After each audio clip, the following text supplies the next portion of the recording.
So we'll call the meeting to order at 4:32.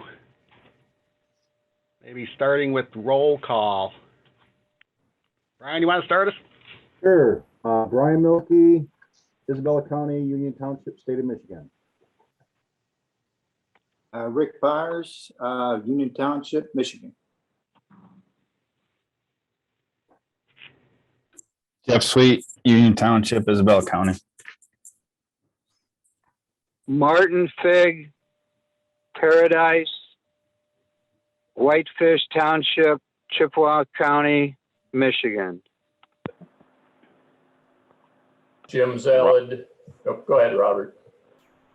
Robert Bacon, Union Township, Isabella County. Jim Zalad, Union Township, Isabella County. Tom Keequam, Union Township, Isabella County.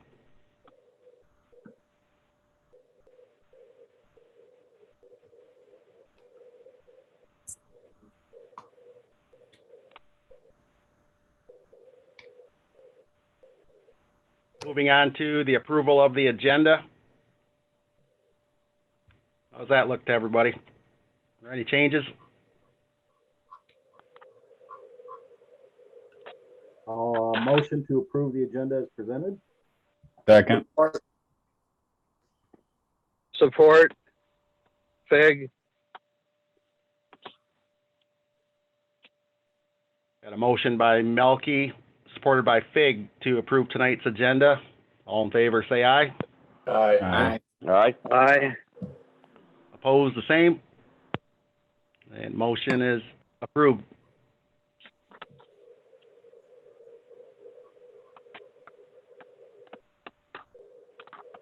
Moving on to item 4, approval of minutes from July 20th. How are those looking to everybody? Motion to approve, Byers. Support Bacon.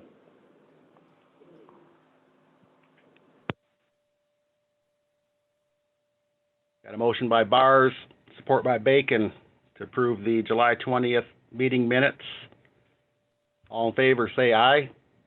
Aye. Aye. Aye. Opposed, the same. Hearing no opposition, the meeting minutes are approved. On to agenda item number 5, presentations. What do we have there, Rodney? None today.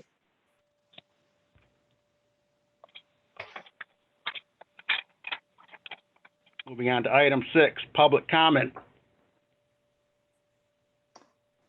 At the moment, we don't have any members of the public in the audience.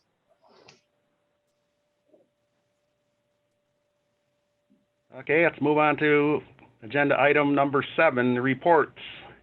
7A, accounts payable. Somebody walk us through that, please. Well, Sherry, it looks like Sherry stepped out for just a moment.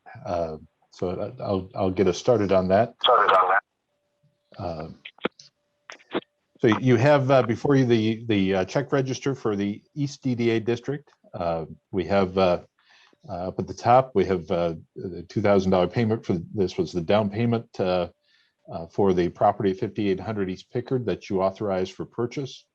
That process is underway. We're currently in the midst of the due diligence for that.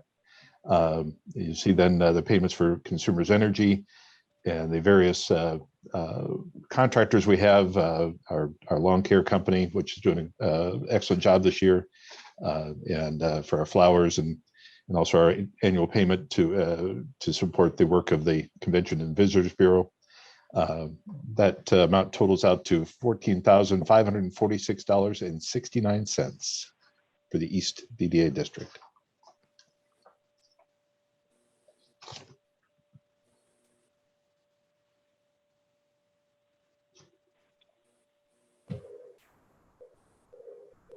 Make a motion to approve the bills as presented for the East EDA. Support.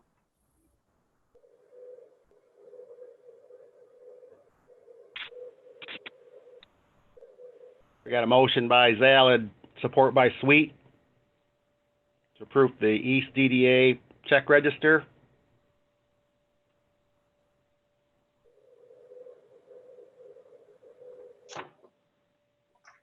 Hearing no questions, all in favor, say aye. Aye. Aye. Aye. Aye. Opposed, the same. And the motion is approved. Thank you. Then moving to the West DDA district check register. Here we have the three payments. We have the other half of the support to the Convention and Visitors Bureau. We also have the annual membership dues. This is for my membership in the Michigan Economic Developers Association. And that should have, oh, okay, I'm gonna say that was also in the East DDA. And then we have a payment to Braun Kendrick. This is the township's legal firm, and this was related to our sidewalk projects in the West DDA district. Looking at the question of easements and acquiring easements. We have some challenges in the West DDA district with regards to the sidewalk projects, where we have some property owners who are not cooperative with being able to provide an easement for a sidewalk. And so this was for the attorney to do some research and to provide some direction related to going through the process of eminent domain if necessary to get that done. So that the total payments for this month for the West DDA are $6,007.50. I move that we pay the bills as presented for the West DDA. Support. I wondered, this is Fig. I have a question on Braun Kendrick. I wonder if there is any additional need for funds to be allocated to move forward with potential condemnation procedures. Do we need some okay to move forward in that area? We'll if we do, we'll bring something back to you for that, because we'll need to have an idea of what that would cost. This was essentially the preliminary questions and looking at the issue from almost more of a research perspective, providing direction as to what would be best. If we do decide that it's necessary to move forward in that direction, we still hope it's not, that we'll bring something back to you. Okay, thank you.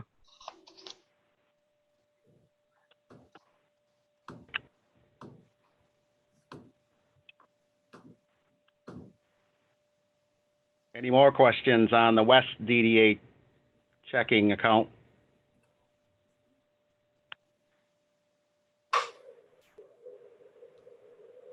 Hearing no more questions, we have a motion by Zalid, supported by Bars, to approve the West DDA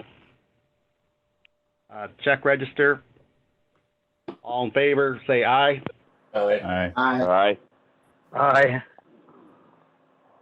Opposed, the same. And the motion and check register is approved. Thank you.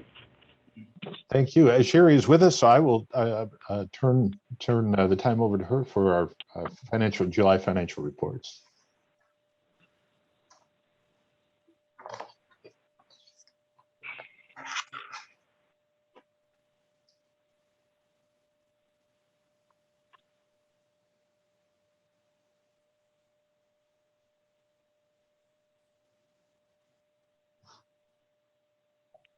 Sherry, are you with us?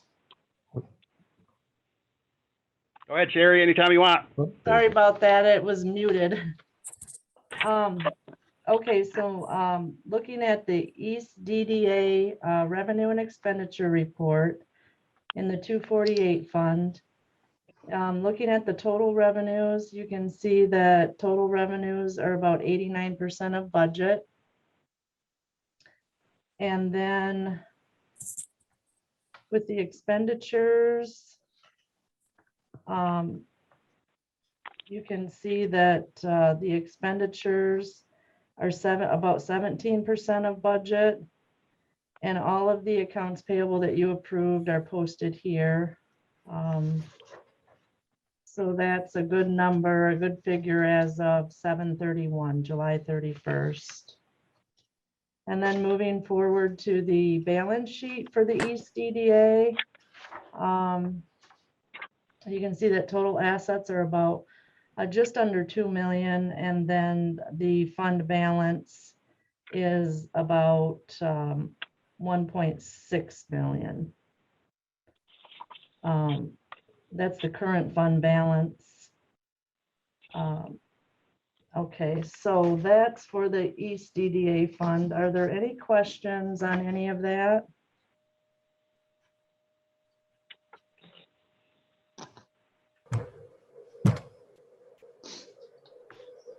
If not, I'll move forward on the West DDA.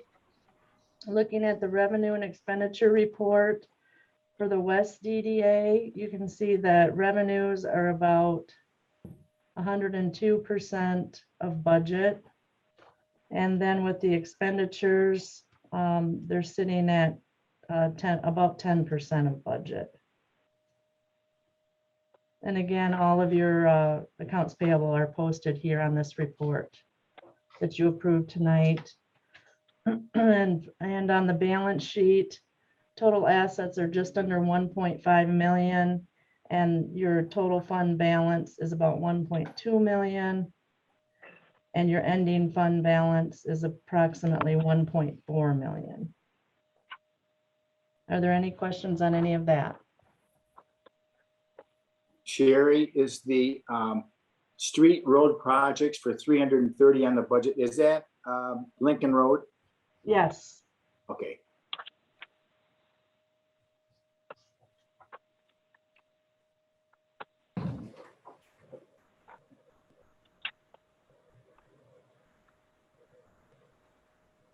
I haven't seen that go out for bid yet, so I'm assuming that's gonna carry over to next year.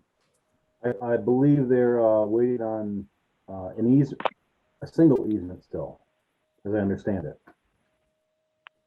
That's my understanding. They had approached the individual and offered him what it was going to cost to do an appraisal to go through the condemnation process. And apparently the individual didn't think that was enough. He thought that easement was worth a lot more. So that's the last time I talked to Pat Gaffney, the engineer, probably 3 weeks ago. That's where they were at. They were going to pursue condemnation or whatever the procedure is to get the easement. Been a long time. I think Pat would rather work out in rural areas than try to work with limited easements like he's had to do for that project. Yeah.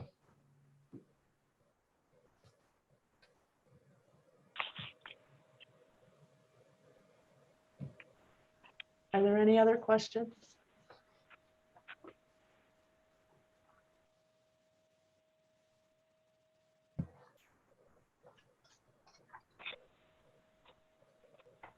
If not, thank you very much. Thank you, Sherry. Sherry? So let's let the record show the financials were presented, received, and filed.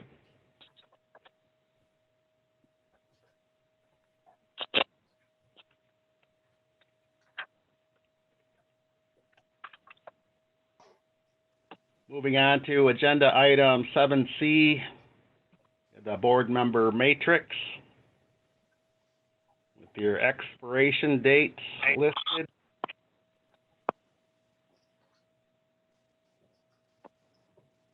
Any updates on the vacancy? No. I'm hoping that the end of summer begins to change that.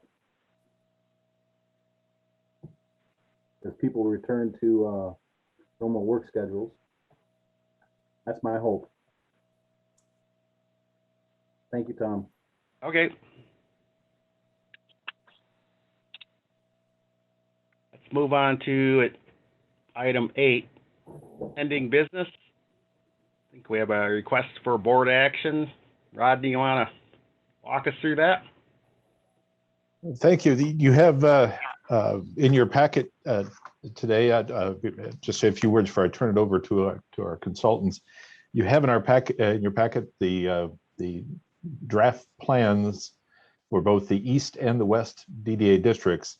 These have been updated and incorporate all the comments and direction that has been given over the months that we've been putting these together from this board, and they also reflect the earlier work we did last year in terms of looking at various future projects.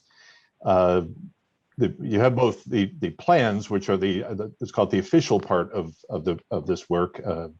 That we do need to adopt updated development and tax increment financing plans for each district, and then you have also the implementation strategies. This is the informal part of the project that really focuses on specific projects for the future.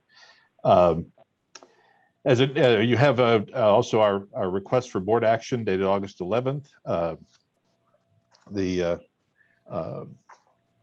That includes in there an adoption process schedule. This today is really the first step in the formal adoption process for extending the DDA districts and adopting these new plans.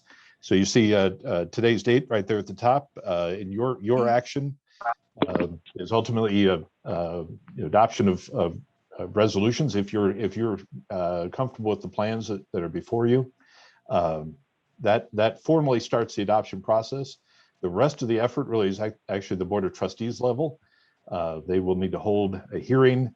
We'll also need to post notices around in a remarkable number of places.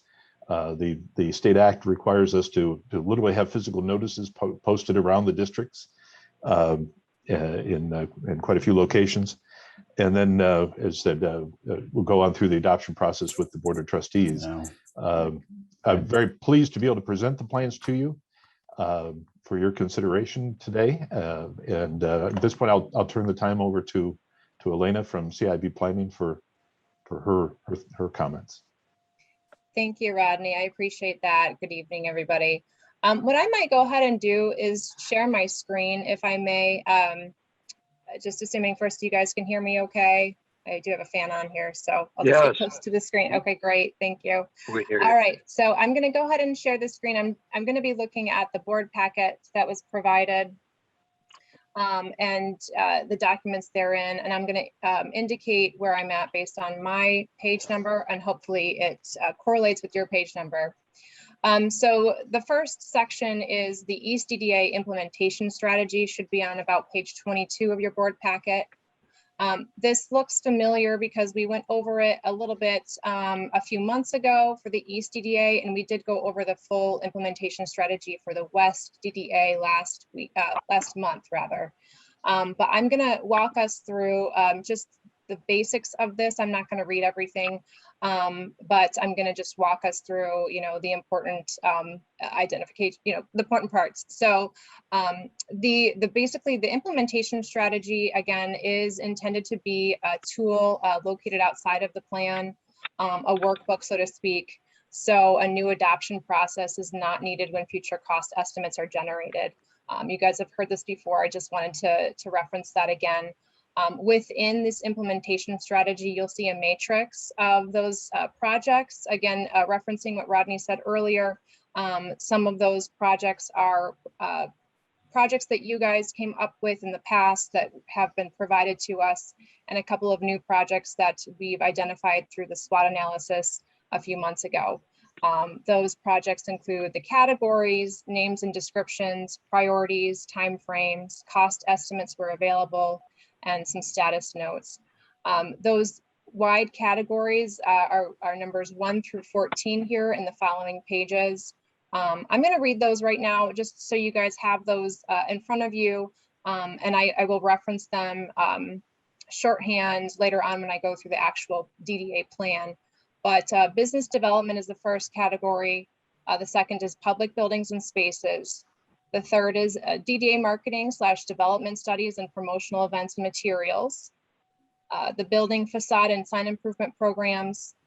DDA property acquisition, special district and urban design plans, demolition, public infrastructure improvements, private infrastructure improvements, site preparation, environmental activities, project-specific gap funding, consultation and operational expenditures, and 14 is bond repayments. And then I do include the Board of Trustees goals addressed. I think that is important to indicate here. And we also have a list. This also shows up in your West implementation strategy, the annual projects for both the East and West DDA districts. And just a quick reader on this, we have the legend at the top. The color coding of green indicates new projects that we came up with during that SWOT analysis and other further analysis. And the blue color coding indicates existing planned or proposed projects that you guys as a team have come up with. We have the project name, the description below. Also the columns indicate the priority, the time frame, cost range estimate once that's available, and you'll see some have status notes associated. The dark blue header with the white all caps is that category header reference. So that moves through. You'll see the largest category is probably the public infrastructure improvements. But again, you've probably seen this before. You've had a little bit of time to sit with this. And this again is intended to live outside of the formal DDA plan, as Rodney has indicated. And moving ahead to the East Downtown Development Authority District Plan. I believe you guys have, well, I'm trying to remember if you saw this last week. I think we just went through West, so I'm going to go through this. At first with the acknowledgements, you'll see that has been updated with the appropriate information and names and titles. Also, I'm going to go ahead and skip past the table of contents to what my page is, page 43, I believe. Just a general overview. This just explains, what a downtown development authority is, what year it was created, how this can be used as a tool, and how it references the Downtown Development Authority Act, PA 57 of 2018. So just a quick overview there. The development plan provides a legal basis of the plan, and then it moves through the development plan requirements. The first four, A through D, mostly reference location and mapping. And then after letter D, we do indicate that proposed improvement section. This should look familiar. It does correlate with the implementation matrix or implementation strategy. The associated dollar amounts here are referencing the TIF captures over the term of the plan, which is 20 years. So you'll see those estimated associated dollar amounts next to those categories. Again, you guys can review these and read through these, but these are the 14 categories I just read through in the implementation plan. Those are familiar.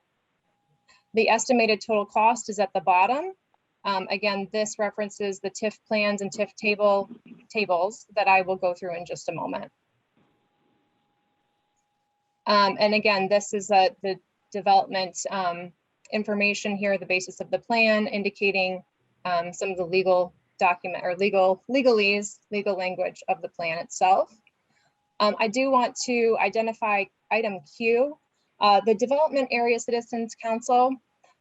What we decided and what we recommend is the following. So the new census information from with the block data from 2020 has yet to be released. So we actually recommend that once that is released, we are going to evaluate if these districts meet that 100 resident threshold. And if that has been met, we recommend that the Development Area Citizens Council can be created for one or both of the districts.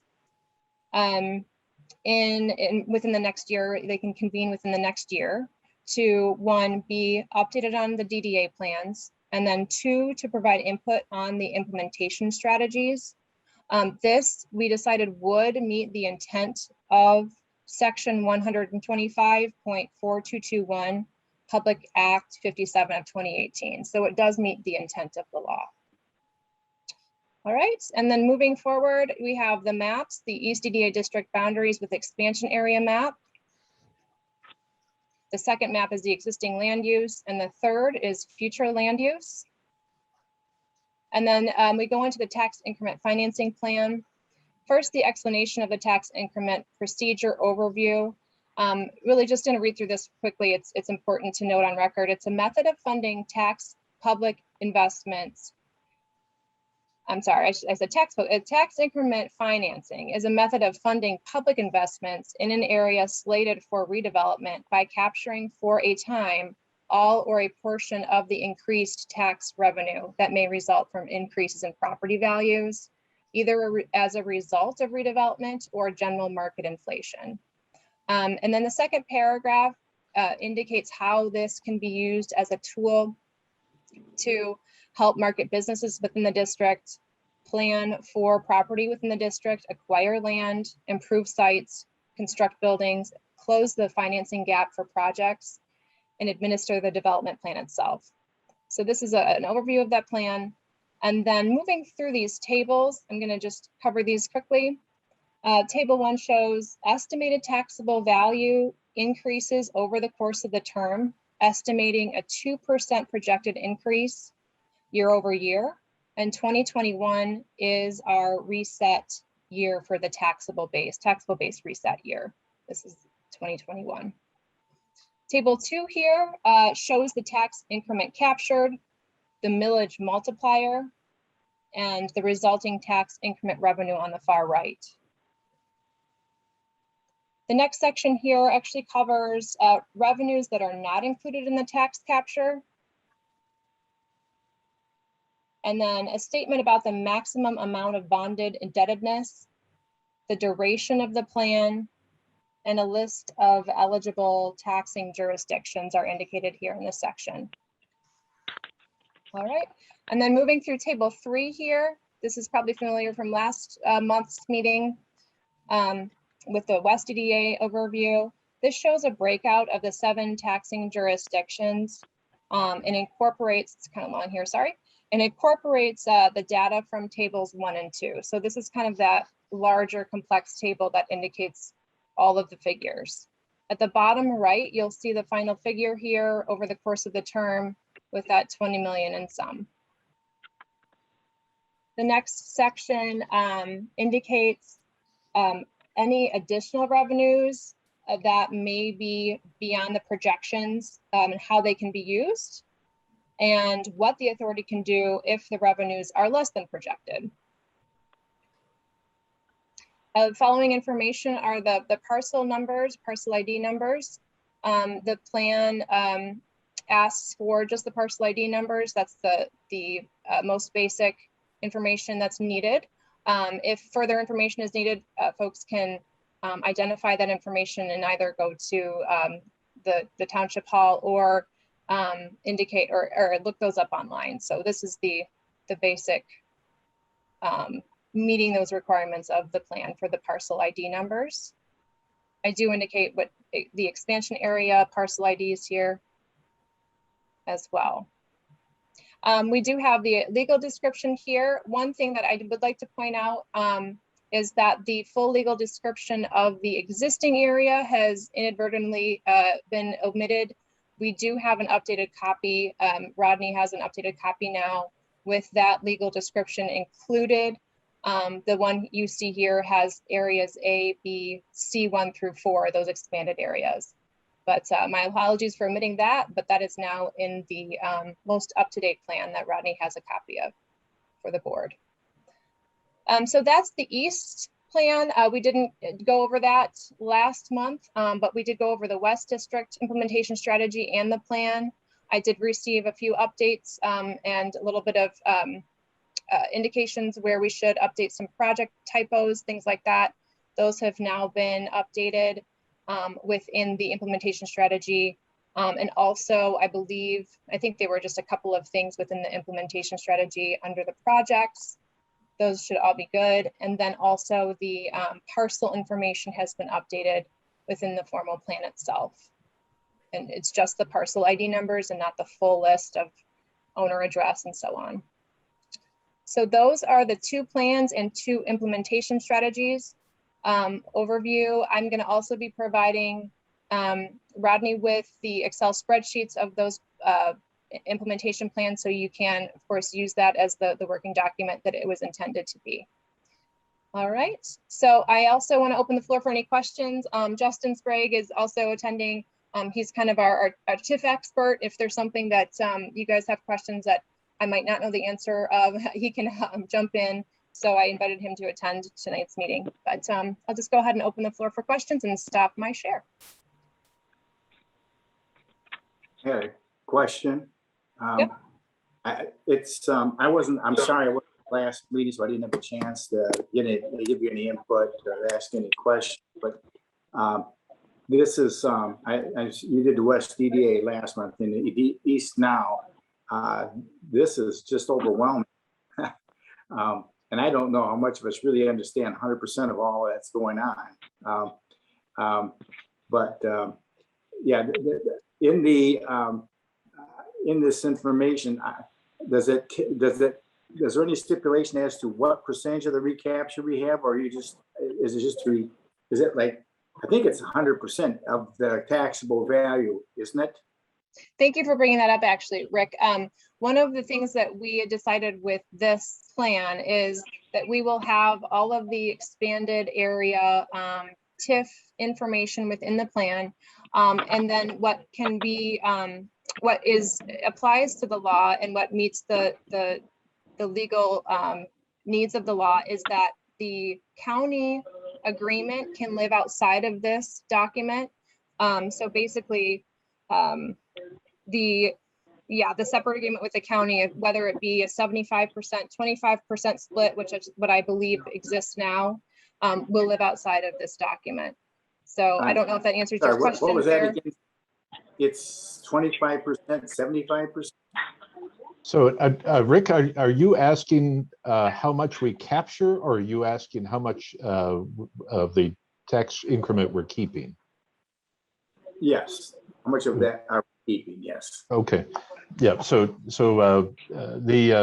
as far as the plan is concerned, as Elena said, the plan will show that we're keeping 100% of the captured tax increment revenue that within for each DDA district.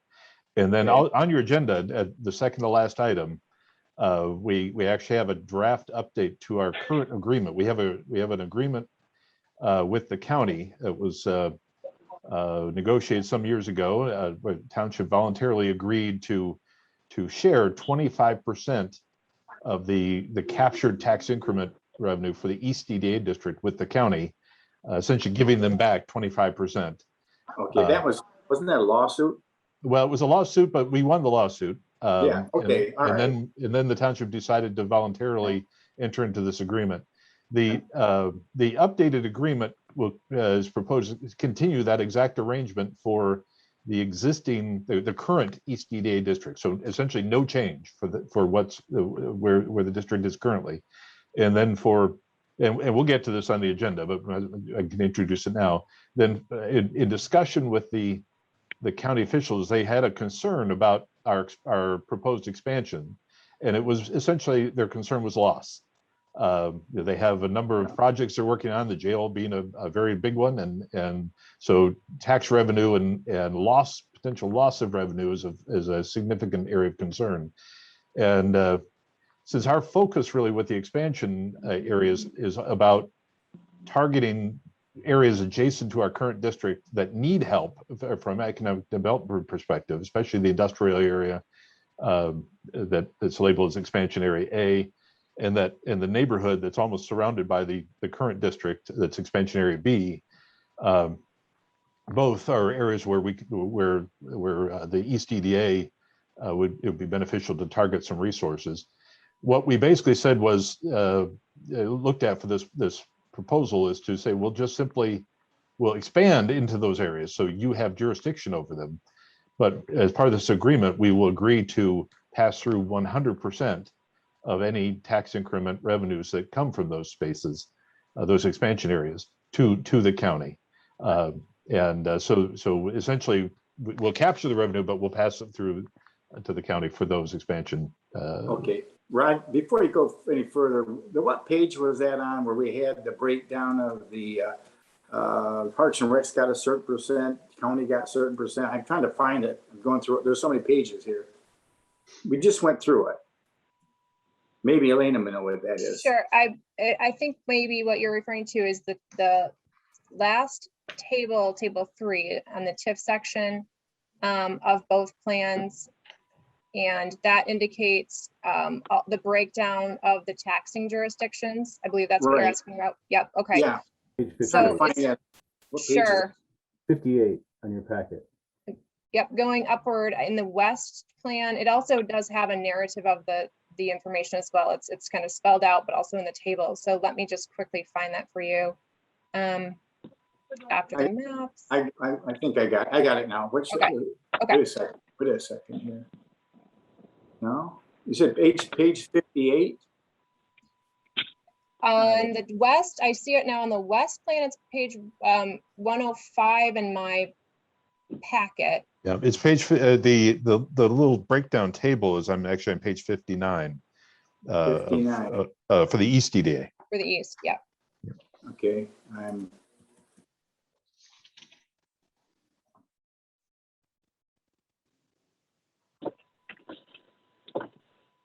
okay. I got it here. Okay. All right. Now, if I can interject too, related to this, what we did last month regarding Township Fire is we entered into essentially a contract to return that 2.25 mils. So, I mean, that's a good analogy of a potential contract with the county. Just like we did with the fire fund for the township. We're returning 100% of that back to the township. Does that help, Rick? Yeah, kind of. Yeah. Again, it's so the county operating based on 2021 will receive $399,000. Is that correct? Is that my close estimate?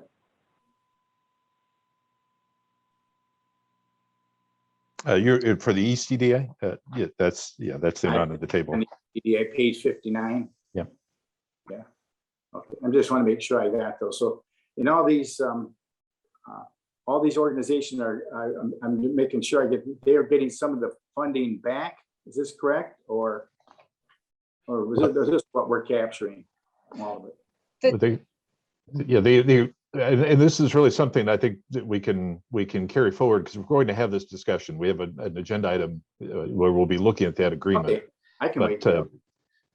Yes, the agreement would address that from the perspective of all the jurisdictions.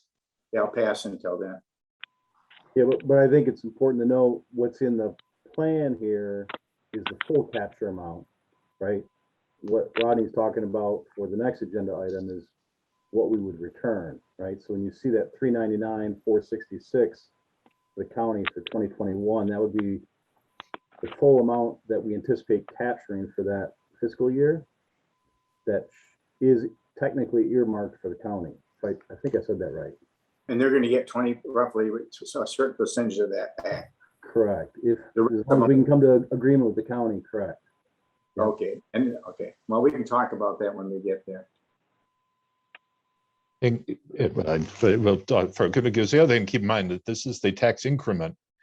The original taxable value at the start of this the DDA they already get. So it's not as if we're capturing 100% of their taxes. We're capturing simply the growth over the last 20 years. Well, it's a large growth. I can look at it. I can see $69 million, and we got 60 of it. So. Yeah.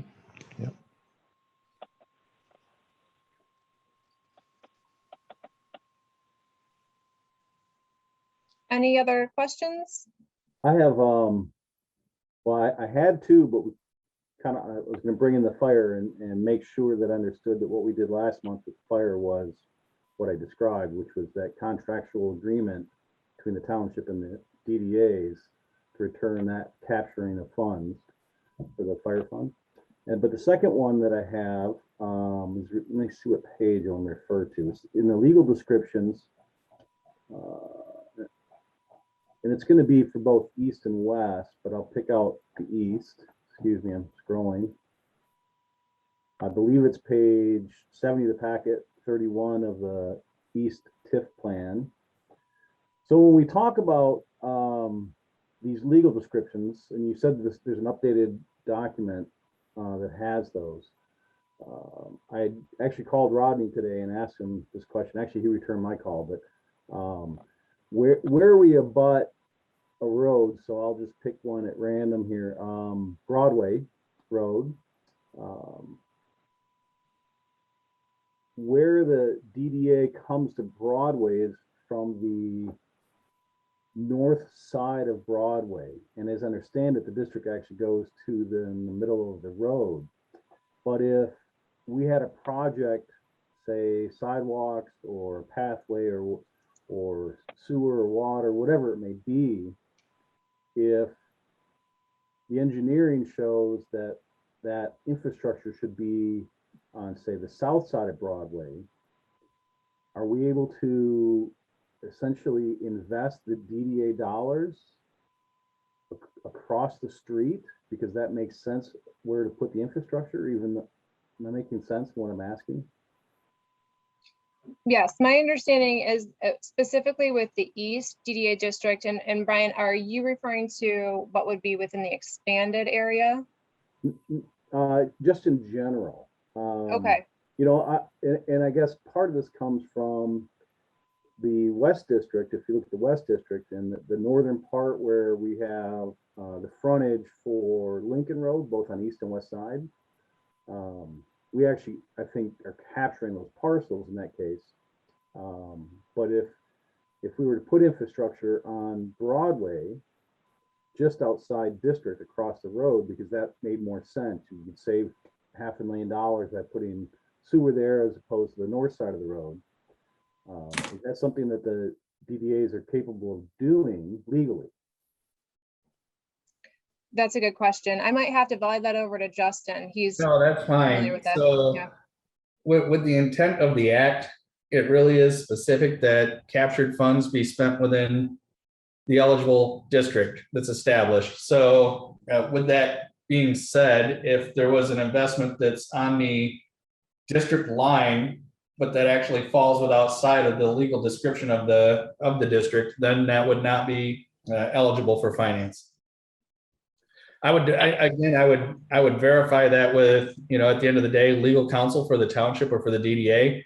But that's my understanding of the act, is that eligible capture is only available within inside the physical district itself. So if we change the legal description to include easement on, say, the opposite side of the road, then we're suddenly really capturing more pieces of parcels, correct? Well, it would depend on how you did that. If you expanded it to the edge of the right of way across the street, but not encompassing new parcels, then that may work. But because the boundaries typically follow parcel lines, that may be difficult. Okay, because I could see that happening on boundary areas. I mean, I can't say for sure it would, but I can see that happening where Sure. the engineering tells us the other side of the road is a lot more less costly, and that's where you should put it. Sure. Nope, that's a great question, and that's my interpretation. But again, I would for the final interpretation of the law, I would defer that to the township's legal counsel. So if we were to move forward and approve this plan this afternoon, then is there a way to still address this concern potentially before it goes through the entire process? In other words, is this something that the Board of Trustees could adjust the plan slightly to include that kind of language? Yeah, so what you would do tonight is you're essentially adopting a resolution or passing a resolution to the township board to saying that you want to pass this plan, that it's where you would like it to be. And then the township board also has to adopt a resolution calling for a public hearing on that plan. And the public hearing is regarding the adopting ordinance.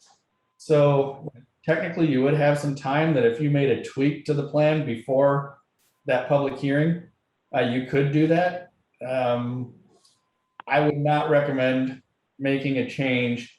However, once it's in the board hands. So if you could, if you wanted to wait tonight and get that, cleared up with council or make that final determination before you pass the resolution, you could do that. It would probably be easier that way than passing your resolution, because when you pass your resolution, you're essentially handing the plan to the township board saying, this is the plan that we've created, vetted, and verified, that we stand behind and we want to adopt. And you really should send them the copy that you are 100% satisfied with, as opposed to sending them a copy and saying, well, hold on, no, we might make a little tweak here or there. Yeah, and my concern was when I was looking at the schedule, I mean, it's pretty tight. It is, yeah. Right.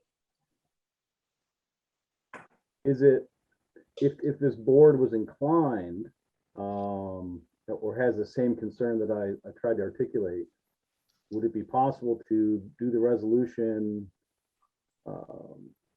with direction to council to look at this, and if it's do what's required for the EDAs to have that latitude? So essentially, a conditional approval, you could do that. The other option would be is, given that Wednesday, August 25th would be when they adopt their resolution calling for the public hearing. You could adopt the resolution tonight contingent upon the attorney's opinion, which I don't know if they could turn that around in a week or not, but if they were able to at least give you an answer that the condition was that we wouldn't move forward to board unless the answer is what we think it is, then you could get that response by email from staff, and this board could essentially say, yep, we're good, moving on. Okay, and I don't know that this is a concern the rest of the board has, so I don't know. I certainly have a concern. I really like the plan. Yes. Hey, Tom Keequam here. I'm just listening to you and Justin. I don't know, other board member can chime in, but I think what you're asking, I mean, it hasn't been uncommon for us thus far. The boundary's been the boundary, and we go up to it, and when it's contiguous, sometimes we're bouncing up against a city, sometimes we bounce up against the township, but we do what we can within that boundary. Then we go into negotiating or partnering with, like, the township trustees to continue, let's say, Kim's water main or sanitary or a sidewalk. But as it's been now, I want to say a majority of our projects have run into that very issue, where we go up to our boundary and then the township trustees, the township itself, picks it up, and we partner on that, but the boundary is the boundary. Does that make sense? Yeah, and that was my concern, is there might be cases where it'd be really nice to use the easement on the other side of the boundary. I do think, in terms of sidewalk and pathway projects, we certainly have worked with both township and DDA resources, whether in or out of the DDA district. The appropriate funds have been appropriated. The other concern, actually, with regards to particular Broadway, and this is just a thought, with a pathway on the south side, as I'm looking at this, is getting across the freeway. Anything that would need to be done to get across the freeway would actually be even beyond the south line of the right of way. I mean, and getting across the freeway would be the most expensive part of any project. And there's no way we can kind of jog the line to guess how many feet away from the current bridge we need to be able to get a new line across there. So I'm kind of the thought that just in looking at the practical element, that it may be best just to leave the line where it is right now, and look at a mix of resources essentially being used for project that might be partially in or partially out of the district. The existing DDA boundary along Broadway is definitely the center line of the road. Just reading through it. So. Yeah, I certainly can live with that. I just was thinking through that, and I looked at all our boundary roads and thought, wow, what if we decide the sidewalk ought to be on the east side versus the west side, and that's outside of district? Do we have that latitude to invest in that or not? But yeah, my opinion right now, that's probably no, just because it is outside the district. Right. Again, that's our interpretation. We're not attorneys, so they may have a different interpretation, but I would say the intent of the law is to only allow those funds to be captured and reinvested within the inside boundary of the district, not the outside boundary of the district. Right, and that makes sense, which is why I brought this up. But I can certainly live with it the way it is. I appreciate you entertaining my thoughts on this.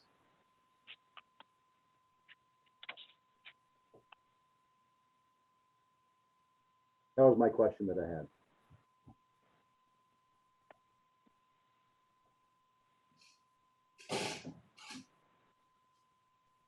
Are we still just on the East EDA, or are we kind of blended between the two now? With regard to kind of covering both, I covered the West DDA last week, and we just made a couple of updates, really minor updates in the project list and with the parcel list. So that should be relatively familiar after going through that last month. If there's anything in particular you would like for me to go through, I can. Just a comment is the one project we're actively working on is putting sidewalk on both sides M20. And I may have an outdated copy, maybe you added it in there, but I did not see that on the east or the west DDA public improvements. It talks about sidewalk on Lincoln, but I didn't see anything for M20, and that is a project we're currently having engineering. So if it isn't in there, it probably needs to be added, seeing how we're actively working on it. All right, and if you don't mind just telling me again the project name, if you don't mind. What do you call it, Rodney? Well, it's construction of public sidewalks on both sides of East Remus Road, which is M20, between Bradley Street and South Lincoln.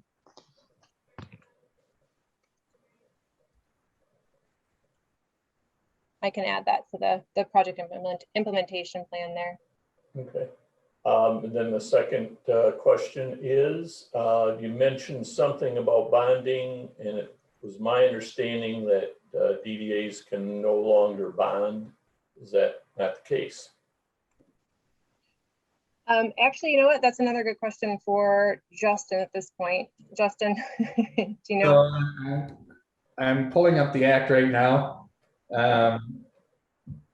That was, let's see. Yes, so the DDA is still, authority may, with approval of the local governing body, borrow money and issue its revenue bonds and notes to finance all or part of the cost of acquiring construction.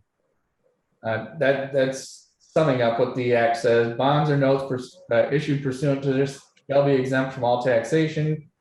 A pledge made by the authority shall be valid and binding if the pledge is made. So yes, you can still do that, and we need to have a space that at least identifies what that maximum amount of bonded indebtedness could be. Okay, no, I had just understood, because we paid ours off here a few years ago with, on the West EDA, and it was my understanding, of course, then the schools get their capture returned to them. But it was my understanding that, yeah, that they did away with us being able to bond. So if we can, that's just good news. Yep. Well, Justin, Yes. is that a reason, or part of the reason for putting that into our objectives, is that, or the ability to do these things in the repurposing of our TIF funding for the DDAs, is to put in there, since bonding is legally capable of being done within the TIF DDAs, that if we have it in there, it makes it that much stronger and doable of a procedure. Does that sound reasonable? Yeah, so under the Act, section 125.4217, we call it section 217, lists a number of items that are required to be part of the tax increment financing plan or the development plan. And one of those items is that verification of maximum amount of bonded indebtedness.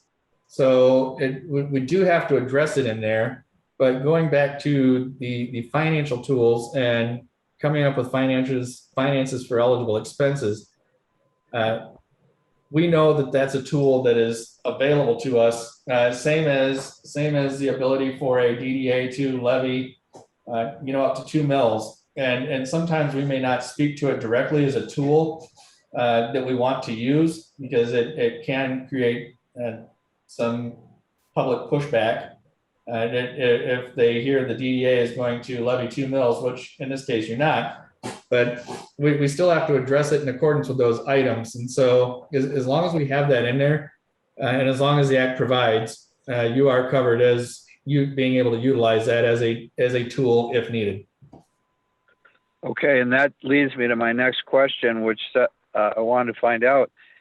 It looks like this repurposing of the TIF DDAs is very encompassing and covering really everything that the Act provides for, even though I haven't detailed everything, but I can see there's a lot of details that have been covered, and it seems like it's all encompassing to me.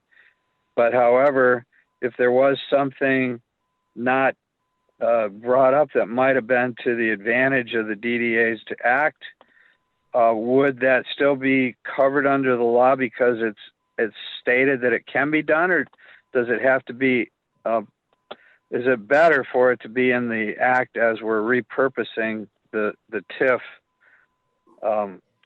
DDAs as we're doing now? So we don't need to essentially add in bonding at this point. If you were going to levy operating mills, that would be something that you would want to cover in your tax increment finance plan, is to what you're going to do with those mills. It doesn't mean that you can't do it now, but if that was something that was going to happen in the future, I think it would lend itself to an amendment to the tax increment finance plan at that time. I don't believe at this point that there is a need to do that. But let's see. I'm just going through the language in the East plan right now. I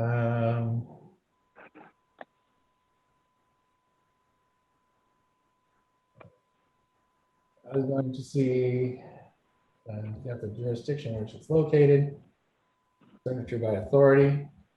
No, right now, as the plan stands, it checks the boxes for the Act. And so I don't think at this point you would need to add anything else in. Okay. If that answers your question. Yeah, and I'm also saying that the Act covers a broad range of of activities that can be done within the DDA, and these stated endeavors really purpose the EDA board to guide the DDAs, and the state law does that as well. But it just seems with all of these more secure statements of what our purpose is would make it a lot more productive in trying to accomplish the things that were listed in the repurposing. And I just wondered if there's anything that wasn't listed, is that where you go back and make an amendment? I don't know what situation that would be. I'm just saying if the law included something that we hadn't quite addressed or it hadn't faced us or concerned us, we still have the law to protect us in those areas. Yes, you do. At this point, you do meet that. Okay. All right. Thank you. You're welcome.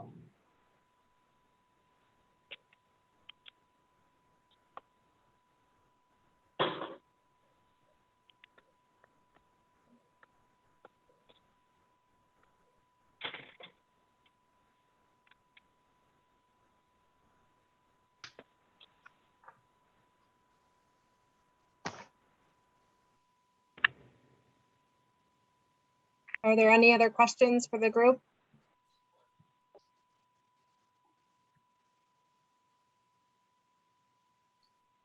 Those were great questions, by the way.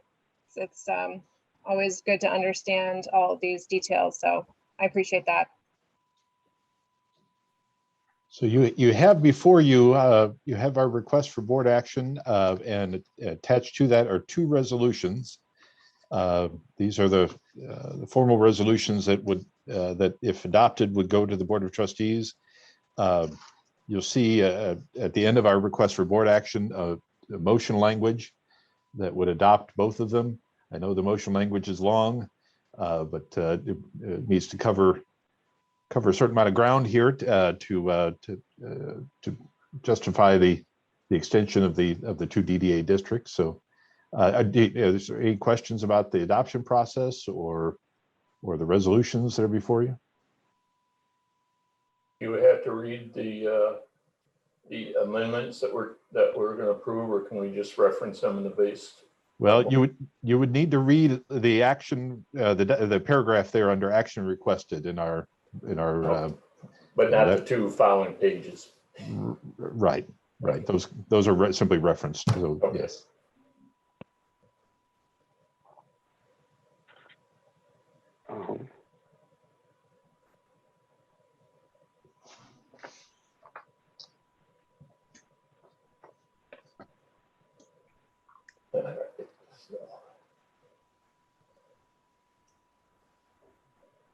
All right. I'll give her a shot. This is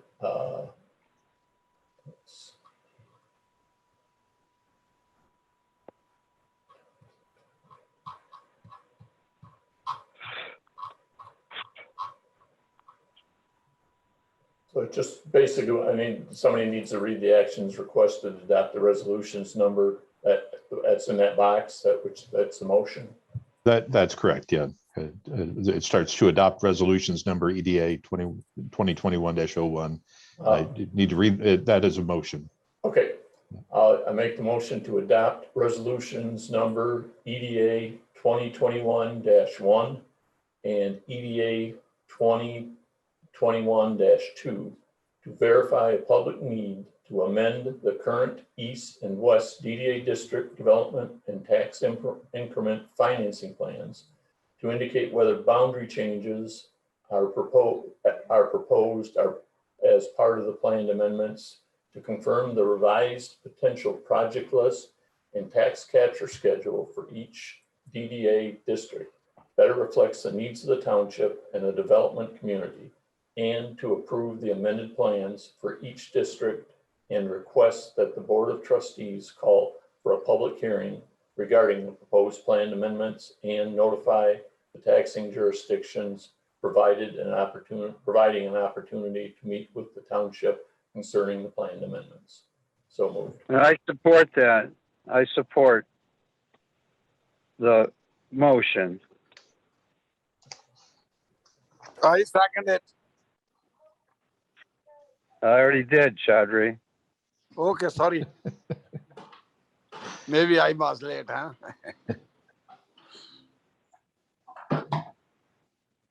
Okay, we have a motion by Zalid, support by Fig, to do this request for EDA board action requested.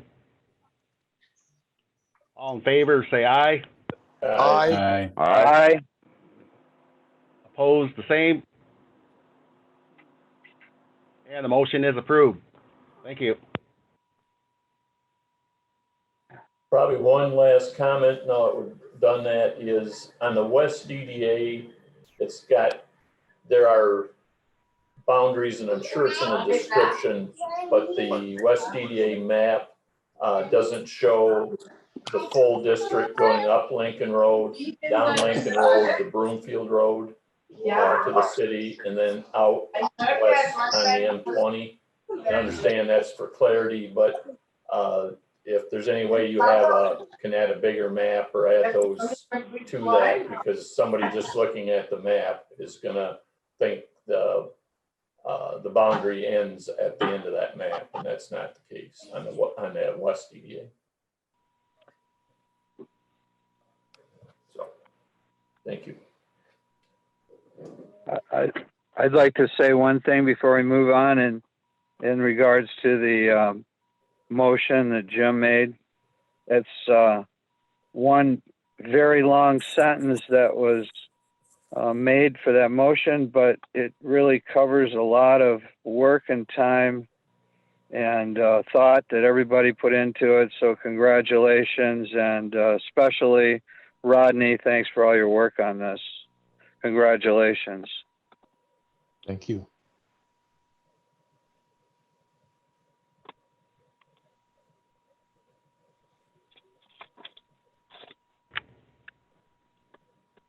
Okay, let's move on to agenda item 9.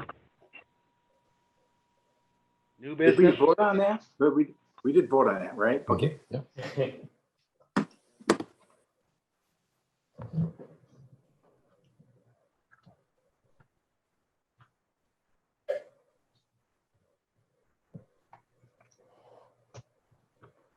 Okay, 9A is the request for board action approval of a budget amendment number 3 for the East DDA and West DDA funds. Also, when you consider this, it should be noted that on July 28th, the Board of Trustees approved this amendment contingent on the EDA board approval. If the EDA decides to make a slight change to this, or, you know, if you don't like what you see here, we'll take it back to the Board of Trustees and get another approval on it after you approve, after you decide what you want to approve tonight. So I'll start with an overview of the East DDA Fund budget amendment. This includes an increased budget for current property tax revenue of $8,000. And then we're decreasing the state aid revenue budget line item $7,000 based on the actual amount that I submitted to the state of Michigan. It's quite a large calculation each year. It's about 10 spreadsheets all attached together. And so we, once we know what we've actually submitted, then we try to adjust the budget to accommodate that calculation. So the total net revenue from all adjustments is an increase of $1,000 in revenue for the East DDA fund. And then in the expenditure area, we have, we're decreasing professional and contractual services budget about $20,000. And that's based on the TIF development plan update bids coming in lower than was originally expected when we created the 2021 budget last year. And then we're decreasing the budget $6,000 for maintenance, ongoing annual maintenance to park benches and trash receptacles. There really was nothing needed in 2021 so far. So we don't believe that the 10,000 that was budgeted is necessary. And then we're decreasing the budget approximately $24,000 for the public safety fire protection line. When I calculated the original budget for that, I overestimated it. I forgot to accommodate or add into the calculation the 25% that is given back. And then we're increasing the budget, the $250,000 for the property purchase and improvements that the EDA board approved this year for that purchase of the property at 5800 East Pickard. So the total net expenditure adjustment is an increase of $200,050 in the East DDA fund. And so you have a net impact in the budget amendment is to reduce the projected year-end fund balance by $199,050 compared to the existing amended budget. Before I move on to the West DDA fund, are there any questions on the East DDA fund? Real quick, a few months ago, we approved the 250,000 is what I remember it being for the purchase of the land at 5800 East Pickard. And that included monies for rehabilitation of that land. Do we feel still that based on negotiations with the seller that amount will cover what we need to cover as far as rehabilitating that land? So we're, as I said, we're in the midst of the due diligence period right now. The property is having the evaluation done that we need to have done. We've been through the property, been through the building, looked underneath it, looked in the attic, looked in all the details, and actually the building itself looks like it's pretty straightforward. We actually didn't find in our initial review any evidence, for example, of asbestos. That doesn't mean there's not something hiding under the linoleum that's on the floor, under the pergo wood that's on the floor in some places, but we found no evidence of it. We found no evidence with heating lines or plumbing lines, with insulation there. So it actually looks pretty clean from that perspective, which is good because that will keep the cost down. But as I said, the environmental element assessment right now is for the rest of the property is in process. So we expect at this point that this is a solid number, but we'll know for certain or know more certainly shortly. And then as far as moving pump station 1 there, that all the costs associated with that are under the sewer fund, is that correct? That is correct, yes. Thank you.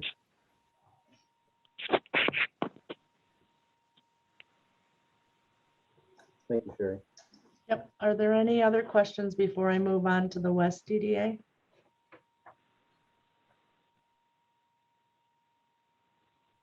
Okay, moving on. In the West DDA fund, we're increasing the budget for current property tax revenue, $7,900 based on actuals received. And then in the expenditure area, we're decreasing the professional and contractual services budget, $25,000, and that's also based on the bids for the TIF development plan update coming in lower than originally budgeted. And then we're increasing the sidewalk pathways projects budget $70,000 to account for sidewalks planned on Lincoln Road in past years. But we didn't get that in the original budget for 2021.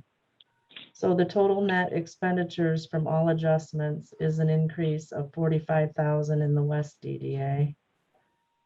And your resulting net impact of the budget amendment for the West DDA is to decrease projected year-end fund balance by $37,100 compared to the existing original budget. Are there any questions on the West DDA budget amendment? Rodney, can you describe what how far or what the areas on Lincoln Road that we're adding into it? This is the project that we've been trying to construct. This is one of those that we have the hang up with the easement, trying to connect from an existing sidewalk that's in front of the Lux Funeral Home north to the Township Hall. That's what this funding was for. Okay. Yeah. So is that I guess is that you're trying to get an easement, but that easement's going to be outside the right of way? Is that what I'm going to understand? So where we have an easement problem is some very short sections that need to go around some utilities, and also a short section where the sidewalk on the Lux Funeral Home is not quite in the right spot, and so there's about 3 or 4 feet that is outside of the right of way that we would need to make a connection across. So it's some very short sections that are beyond the DDA area, but the funding, the DDA funding would provide for the sidewalk that would be constructed within the Lincoln Road right of way. Okay, and then the township township board will take care of anything that's in an easement. Right, there is some funding in the general fund budget for sidewalk construction. They'll take care of that. Nope, thank you. Yeah.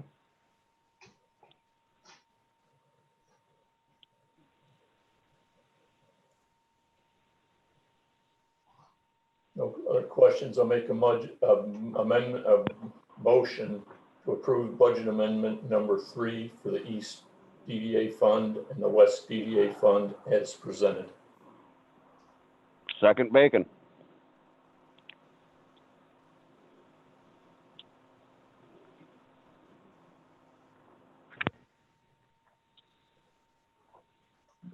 Okay, we have a motion by Zalid, supported by Bacon,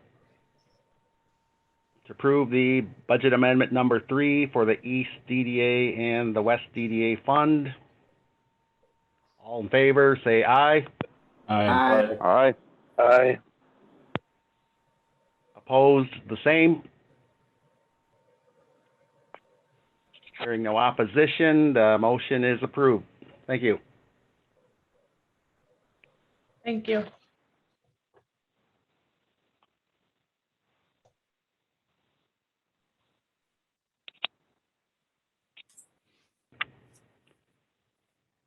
Okay, Rodney, you want to walk us through this next one? So this next one is what we were discussing earlier. This is a request for board action related to the East DDA District Tax Increment Revenue Sharing Agreement with the Township and County. We have, as we discussed earlier, we have a current agreement that under which we share back to the taxing jurisdictions. That's actually both the county and the township taxing jurisdictions. 25% of the revenues that are captured by the East DDA district. We need to update that agreement. It ends with the end of this year, and so as we're trying to extend the East DDA beyond the end of the year with these updated plans, we also would need to extend and update this agreement. So what you have before you continues the existing framework for the area of the East DDA district as it currently stands, and then as we talked about for the expansion areas, proposes a 100% sharing of that tax increment. Essentially, we would capture tax increment revenues within those expansion areas, but we would share all of that capture revenue back to those jurisdictions. So it would be simply a pass-through process. I noticed, I apologize for this, I've referenced a map in here as Exhibit A, and it didn't get into the packet, but it is the same map that's in the development plan that you had for the East DDA districts. It's simply a map of the district showing the expansion areas. So that will be included if you do adopt this and recommend it to the board. We'll make sure that Exhibit A map is part of it. This, the 100% pass-through element for the expansion areas, as we talked about earlier, is directly comes out of the conversations that township officials and county officials had earlier this summer, or at the end of June.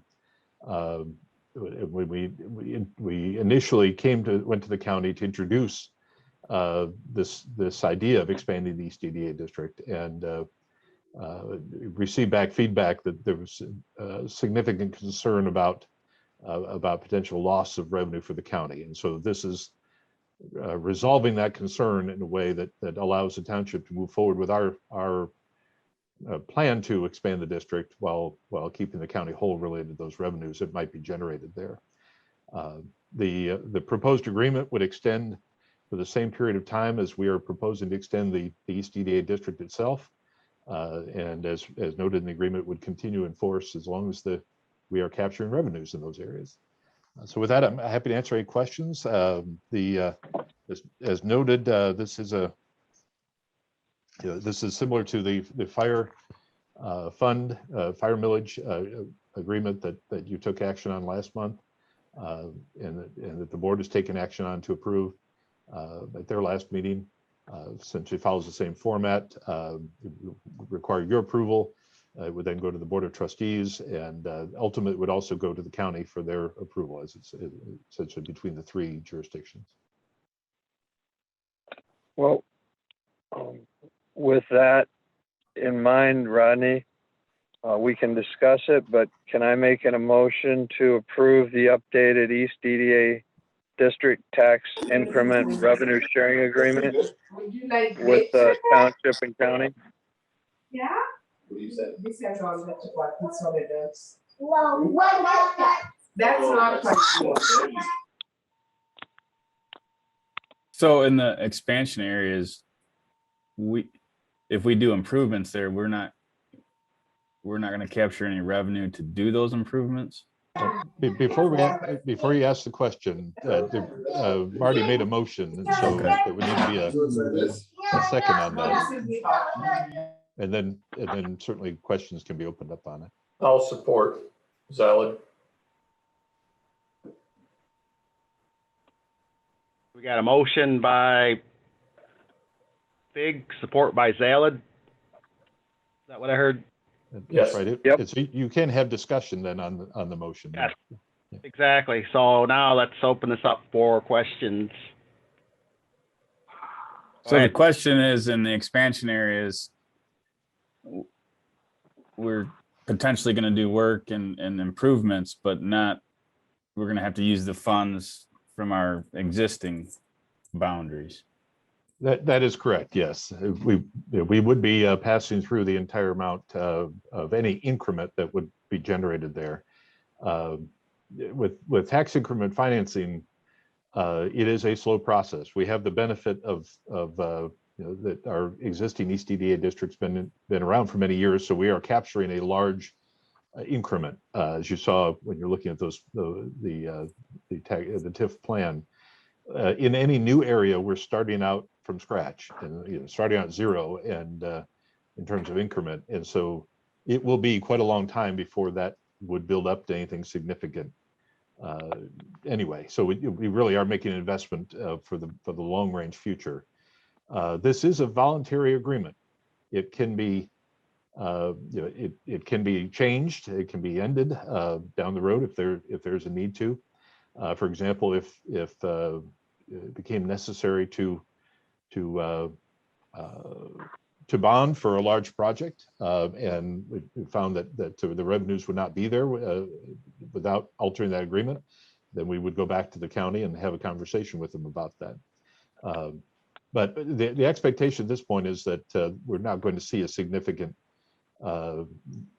revenue generation from these districts for a very long period of time anyway. So it doesn't create a harm to necessarily to pass through the funds for them. The benefit is these are areas that are directly adjacent to our existing East DDA, and they're areas that would benefit significantly and actually strengthen the DDA district itself by investing some funds into those areas. The area A, the industrial area, would benefit significantly from DDA fund investment. And part of that area is in our East DDA, but only part of it. It's an area we really can't develop without the area outside, just because of the way the boundary is. Area B is a little different. That's an existing neighborhood. It is really, I think, one of the older neighborhoods in the township. It is a neighborhood that we identified as first of all, it's almost completely surrounded by the district. It's surrounded on three sides, and it benefits from the district and directly influences it. But it's an area that is going to need some investment to help strengthen that housing stock and strengthen that neighborhood. We're seeing some blight issues there, that where if we can target some funding into that space, we can create a more resilient neighborhood there that doesn't become a detractor for the district itself.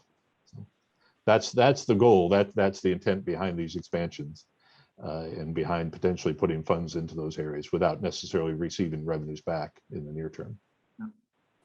We had that discussion, if I'm not mistaken, isn't that like the property off Isabella Road to the east of Isabella Road? That's correct. And I know Bob Bacon said he lived there. And I thought the discussion was more of why are we even going there more than we're going to do it. I don't remember us saying that we think it's a great idea. We did talk about some parcels that were left out of that map, small parcels that should have been included that weren't included. And we were talking about trying to include those, which I assume, Rod, because of what the motion you're talking about, is that it would require all the tax entities that have been left out because of the recapture would probably get reimbursed for their portion of that, I would assume. But I'm not, I wasn't too sure that we were doing this as to really promote that area, the residential area in our economic mapping. So I don't know where we're going with that. So you did ultimately take an action to approve each of the expansion areas. So you did include that area B, that residential neighborhood. Oh, we did. You did. But more importantly, this is really a defensive move. That neighborhood, if it goes south in terms of it becomes a nuisance, becomes a problem area, it will have a significant downward pull on the commercial area that it's integrated with along East Pickard Road and in Isabella Road. So, I respect Mr. Bacon's approach. From a ordinance enforcement perspective, it's an area that we're seeing more and more challenges and more calls for ordinance enforcement related to blight issues, and so we see that really this is a defensive move to support that area, which also then supports the commercial businesses around it. If I can just comment on that too, I think if we didn't include it, we'd have no options. Whereas by including it, it gives the EDA the option to invest there if we see necessary, but it doesn't mean we have to either. It depends on what the EDA side decides is our priorities, right? So yeah. I think, Rick, we did have that discussion as far as maybe not the entire board seeing the value of that expansion, but I think it came down to, well, leave our options open by including it. It doesn't commit us. Yeah, certainly any project, any budget for work in that area would come before you for consideration. So one thing that I see involved in this is the idea that when the county said they wanted to include that and they would allow us to include it in the East DDA with them capturing 100% and getting the pass-through increases, was the idea that we don't have any DDA control over that parcel now. And so we wouldn't have any revenues now.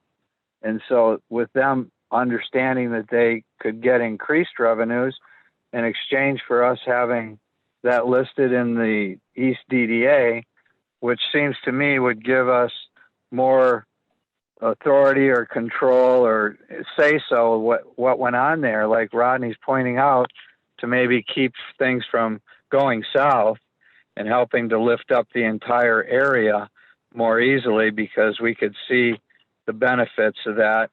And so I think it gives us a great opportunity to have some influence and say so, along with the idea that the county's participating and feeling good about the DDAs doing things for them. So I made the motion, so I support it, obviously, but that's something that I think is one of the reasons, and not just the only one, that I think it's worth supporting. That's all I have to say on that idea. Thanks. All right, as Rodney said, we can approach each of those areas independently, and we can make a decision whether if and when or how much we want to invest in what the logic is of that. So I'll pass on that, but I just wanted to get clarification.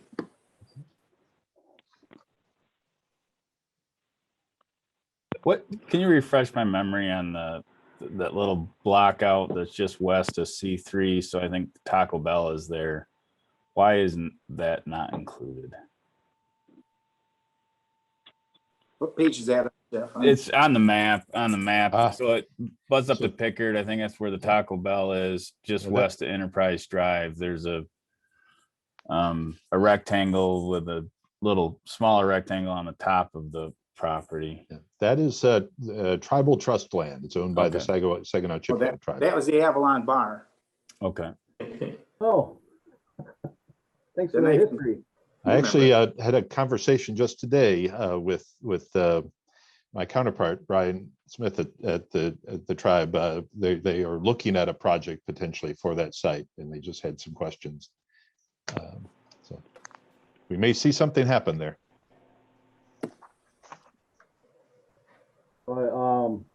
With regards to the county, I mean, I know conversations happened at a fairly high level conceptually.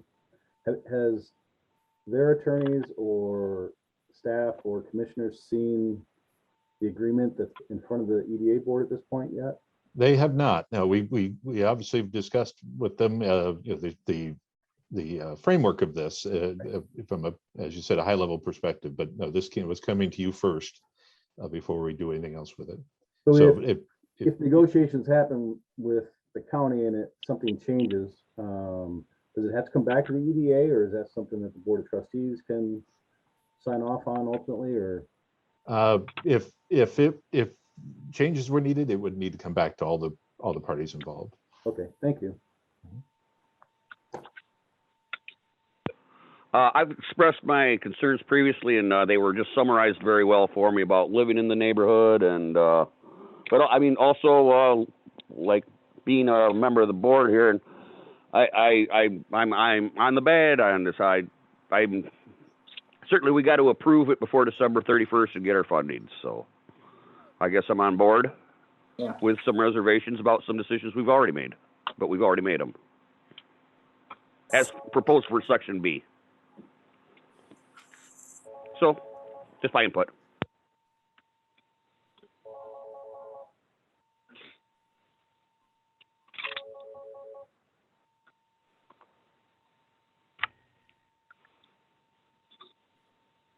So that was all good conversation, but let's get back to this original request for board action. So we had the motion by Fig, supported by Zalid, to approve the updated East DDA District Tax Increment Revenue Sharing Agreement with the Township and the county.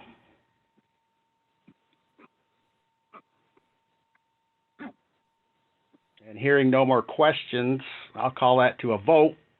All in favor, say aye. Aye. Aye. Aye. Aye. Opposed, same. Hearing no opposition, that motion is approved. Oh, you want water? Is this his? That's not how you asked though. Oh, you have water? No, This no, you don't want.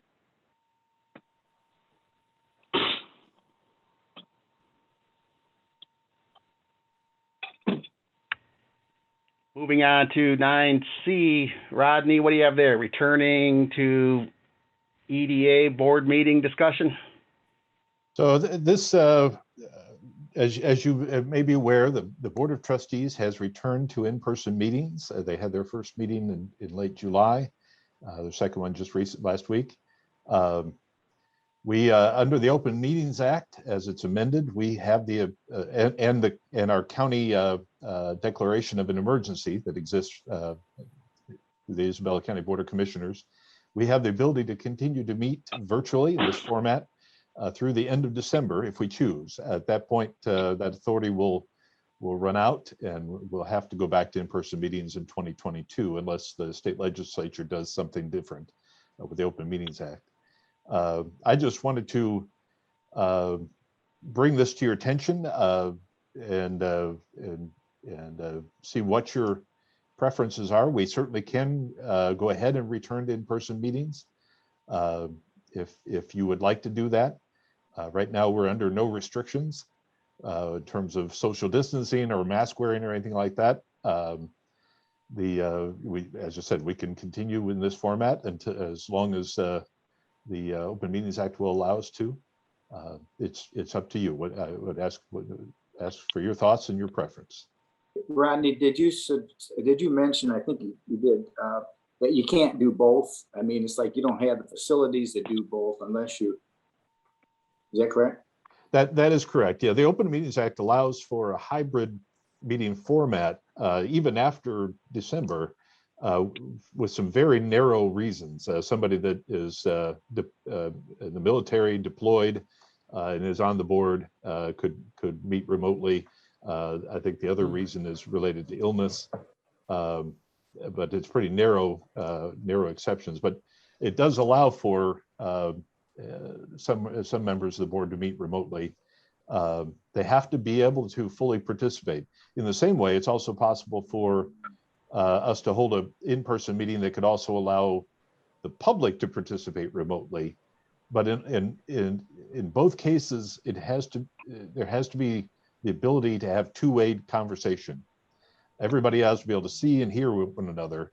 And right now in our boardroom, we have a very good system for broadcasting the meeting and being able to put it out on the township's township video feed. But it's a one-way system. We don't have the ability to receive feedback from the public or from a remote member. So our options really are either to remain in this format or to go back entirely to an in-person meeting format.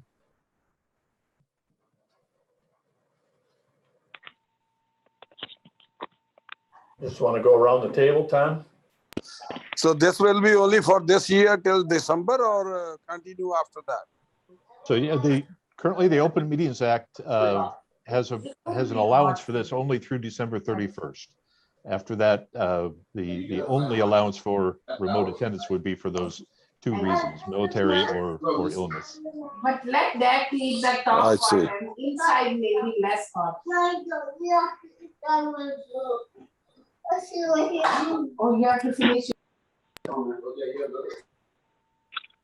So, Tom here. Yeah, maybe we can go around the table and I'll start.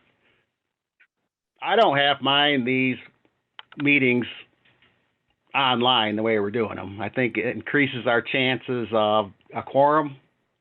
Maybe we can do this for a couple more meetings, maybe think about November, December coming out of it, but that's just my take. Go ahead, somebody else. This is Fig. The I'm opposite. saying, okay. He said, please. I'm sorry. Go In ahead. person. This is Rick Byers. It seems that with 140 pages of material, it's hard to siphon. I have to run back and forth between two computers and then skim up and down. Whereas when you're at a meeting, you would have that available on the overhead or someplace, on a projector of some type.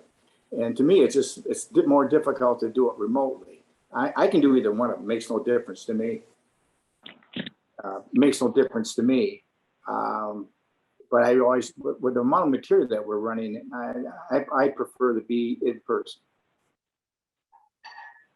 I'll piggyback on Rick's comments. My preference would be to, if no other reason, just, I miss you guys. I like talking to you aside and that, not staring at a stupid computer screen. So always an opportunity to conduct some personal business, but I'm comfortable doing this. I agree with Tom on, I think it should increase attendance, but I'm ready to go back to the old school and do it in person. So, but whatever the board decides, but my preference would be is to go back to in-person meetings.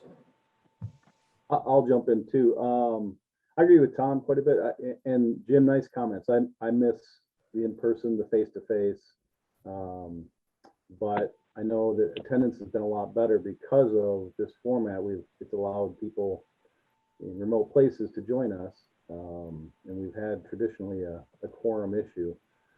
I certainly could do either, but if I had a preference, it'd probably be ride out a couple months more virtual, but I'm okay with either.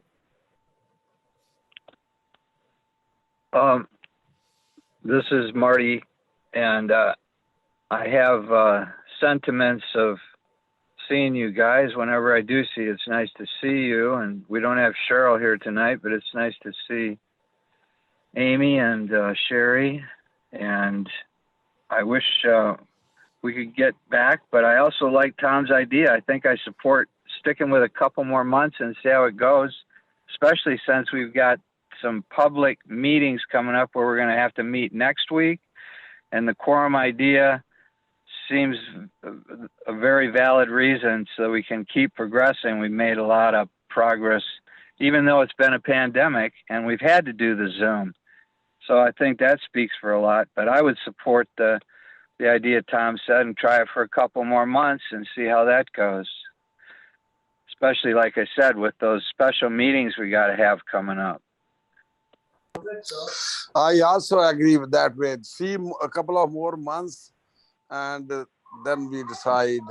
I think, but eventually the in-person will be the best bet, but we can do 2 more months like this.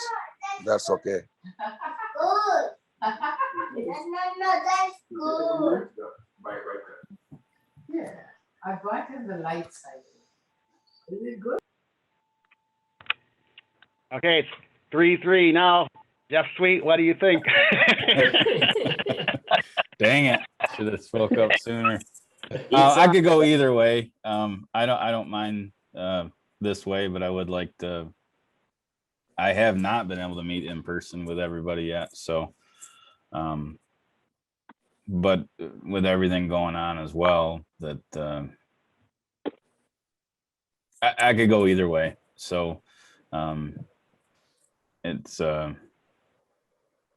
I don't mind the online, but it does get frustrating, with technical difficulties and stuff like that as well. So, but I do understand that the attendance is going to be better online for sure, because you can meet from anywhere. So I could go either way, but I wouldn't mind going back in person.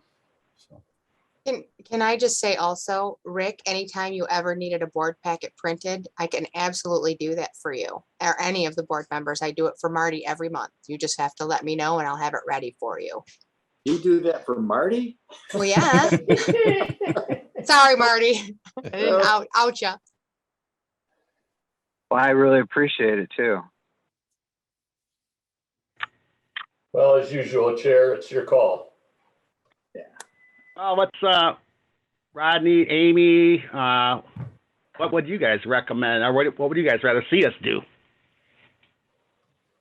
Well, I guess I will say this. My thought would be, as my count, by the way, is 4-2, with 4 being on staying remote for a couple more months. But and that's essentially with leaving Jeff in the undecided category. My thought would be it sounds like it might be best simply to keep this format for the next couple of months. I agree. We do have coming up next week, and then again in September we have our informational meetings, and those are intended to be remote. And so perhaps we can put this back on the October agenda and revisit it again, if that works for everybody. Works for me. I think that's a good idea. Sounds good to me. I Oh, agree. Yep, I agree. agree. So remote it is for next couple meetings.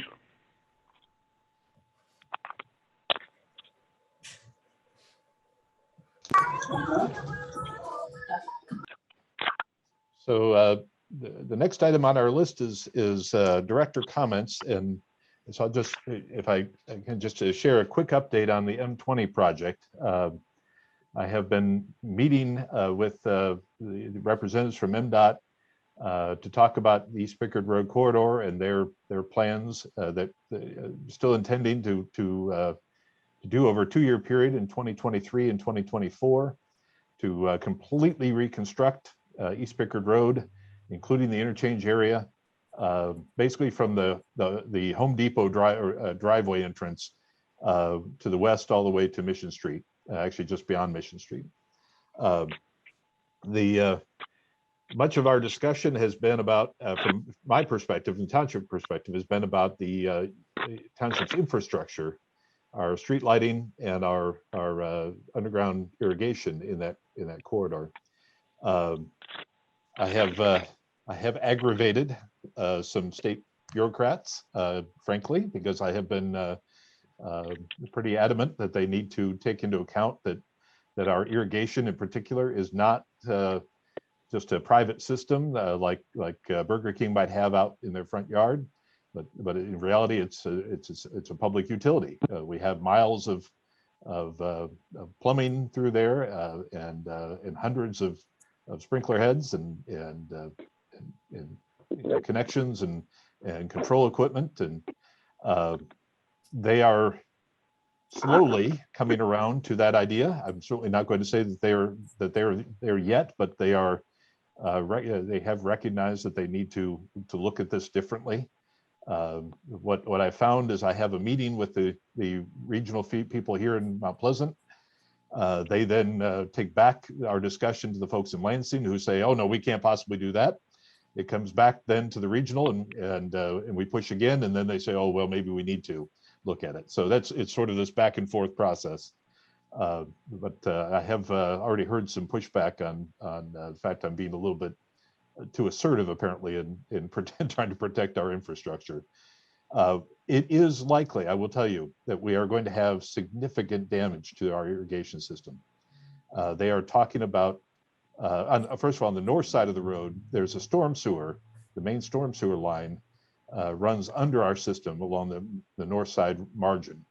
They are planning to abandon that existing storm sewer and construct a new pipe that'll be under the roadway. But their original plan had been to dig up that existing pipe, which would basically wipe out our underground irrigation on the north side from end to end. We've had conversations about trying to avoid that by abandoning that pipe in place, filling it with grout so it's stabilized and abandoning it there. None of that, I mean, that's a discussion, and we'll see where that goes. But we also have a related problem in that the folks who are doing the construction planning, I found out just recently, we're planning on taking that north side and building a temporary lane in that area. So they're basically going to take all the curbing, all the driveways out, in fact, sidewalks in some places, going back 15 feet from the existing curb, to regrade it all, flatten it out, and pave it so it would be a temporary lane during construction, which also would wipe out all of our underground irrigation. So that I just learned about that a couple weeks ago.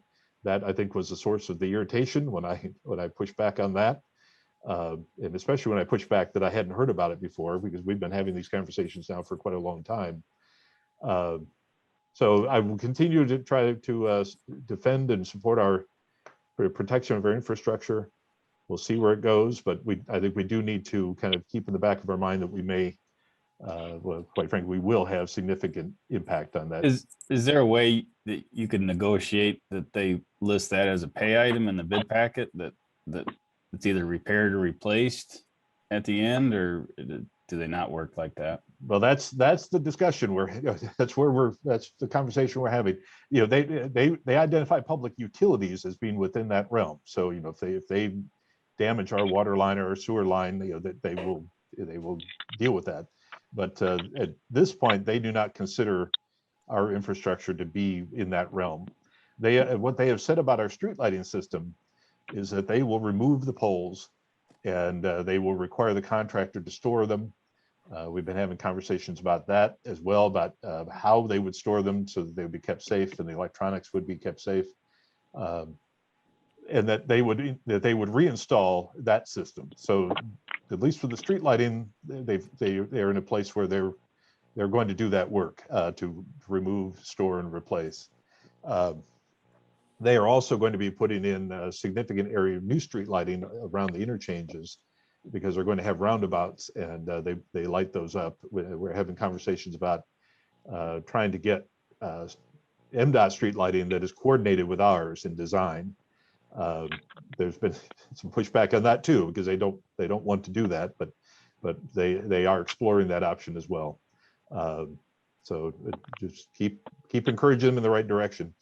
I hope that in the end we can get something done with regards to the irrigation, but it is a much more challenging case, because MDOT's process with that type of system, essentially they say that we are there by privilege, essentially by permission, and that is part of that permission that they have the right to take it out anytime they choose and not pay to replace it.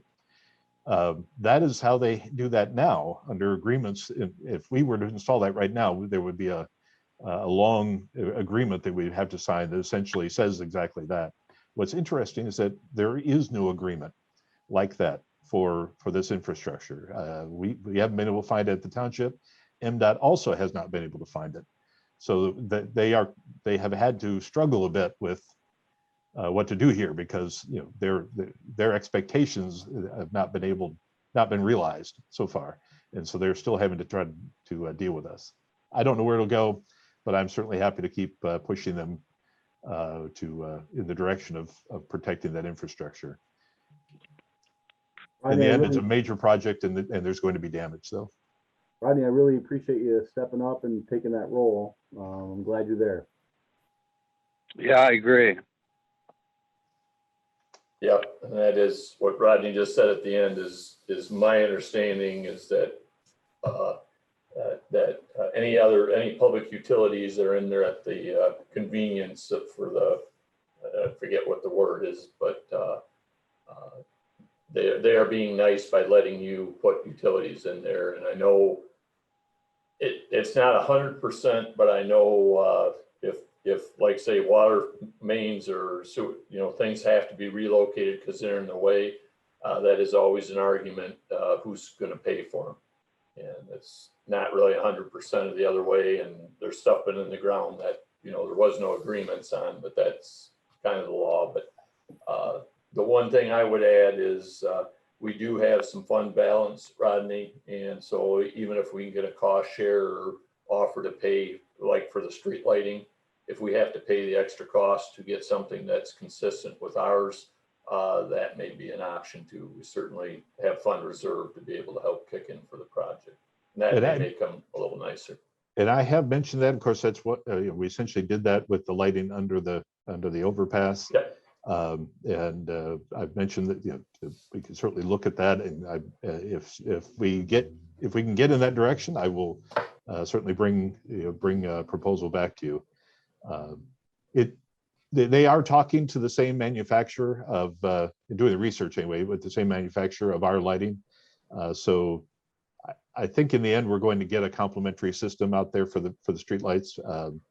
But as I said, there was some pushback just because they have concerns about the illumination levels. They have certain minimums they need to meet within the roundabout. And my background is in the lighting business before I became a planner. And I've told them, I said, the fixtures we have, something similar can meet your criteria. They don't believe it because I'm talking to them as a planner, but from my lighting background, I know that the fixtures can do it. So they just need to come to that conclusion for themselves. I know everybody wants to get out of here, so I don't want this to go on. It's just and maybe we don't want to invest anymore in the irrigation system if it's going to be tore up in 2 years. But with all the rain we've had, obviously there's not a rain sensor on our irrigation system, so it runs from the day they start it up in the spring until the day they blow it out in the fall.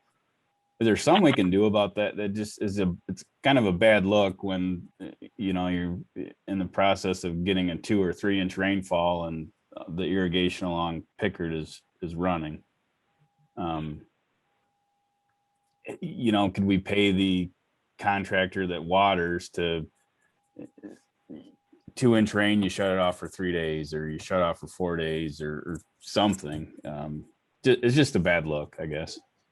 So that's certainly something we could look into from a capital improvements perspective. There are, as you said, there are certainly rain sensors and controllers that we can that we could invest in. I think my thought at this point would be, especially with this project coming up, is that it would we look at it longer term. term. Yeah.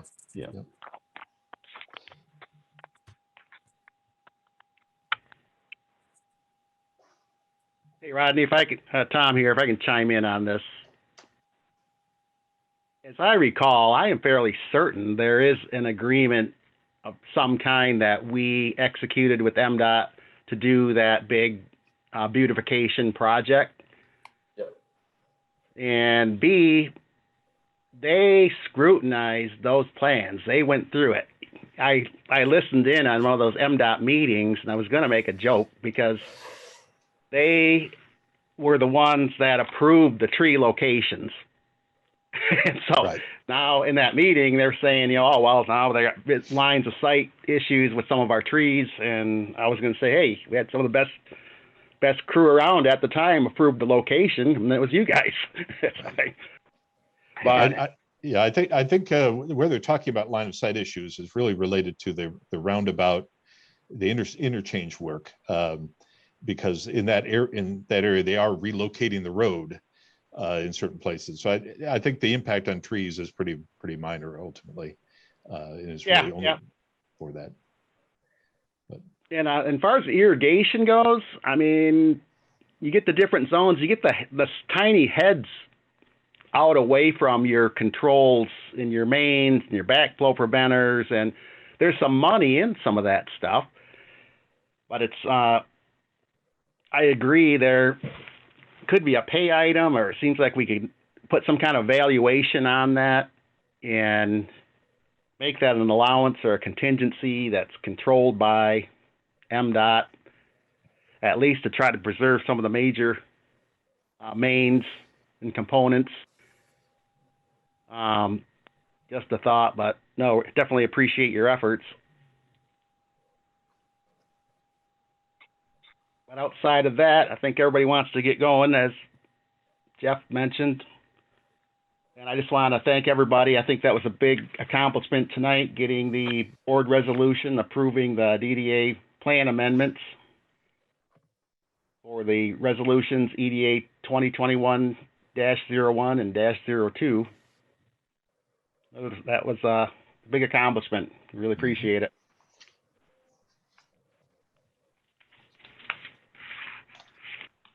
And outside of that, next meeting, September. What about the 24th? Are we meeting on the 24th? Informational meeting scheduled for August 24th. And then the next regular meeting, Tuesday, September 21st. Yeah, and the informational meeting will not be long. I think last year we were about 30 minutes total. And I suspect it'll probably be similar, maybe even less this time. But we will need a quorum, so please plan to attend next week. Sounds good.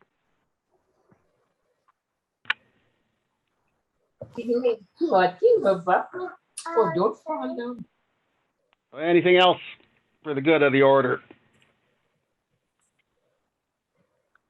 Thank you, Hearing Tom. nothing? Yep. Thank you. We'll call it good at 6:32. Adjourned. Thanks, everybody. Thank you, Tom. Thank you. Thank you. Have a Have a good night.